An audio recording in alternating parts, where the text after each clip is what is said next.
আগে আমি আসলে সম্মান করে বলতাম যে একটি দলের পেশি শক্তি হুমকি দেয়। এখন আসলে আর লুকানোর কিছু নেই।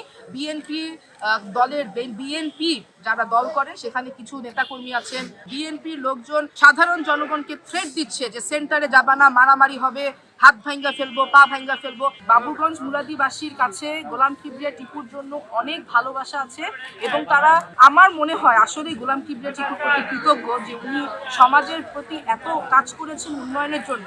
এবং উনি যখন ছিলেন ক্ষমতায় তখন বাবুগঞ্জ মুরাদিতে কোনো চাঁদাবাজি ছিল না, কোনো সন্ত্রাস ছিল না এবং সবাই নিশ্চিন্তায় যে যার ঘরে ঘুমাতে পারত। এবং ওনার আরেকটা গুণ, ভবিষ্যৎ হোক নিরাপদ, বিনিয়োগ হোক বিশ্বস্ত, আর আমার পছন্দ সল্ট বে। ওয়েলকাম টু সল্ট বে। বাবা বলে নয়, আমি নেতা হিসাবেই বলছি, উনি কোনো প্রতিহিংসার রাজনীতি কোনোদিন করেননি।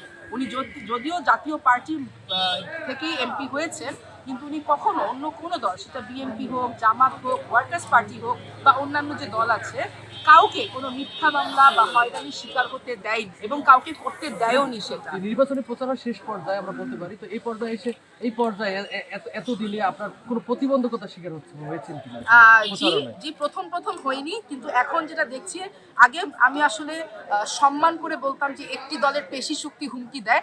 এখন আসলে আর লুকানোর কিছু নেই। বিএনপি যারা দল করে সেখানে কিছু নেতাকর্মী আছেন, কৃষক দল, শ্রমিক দল, এরকম। যেরকম আমি কয়েকদিন আগে সেদিন গেলাম কাজিরচর, মুরাদিতে কাজিরচরে গিয়েছি, কাজিরচর ইউনিয়নে।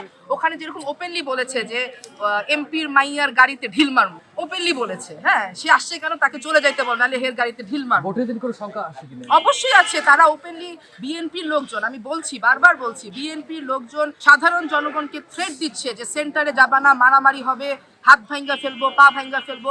এমনকি তারা আমাদের পোলিং এজেন্ট যারা বা আমাদের জন্য যারা প্রচারণা করে, ক্যাম্পিং করে, তাদের বাসায় বাসায় গিয়ে হুমকি দিচ্ছে।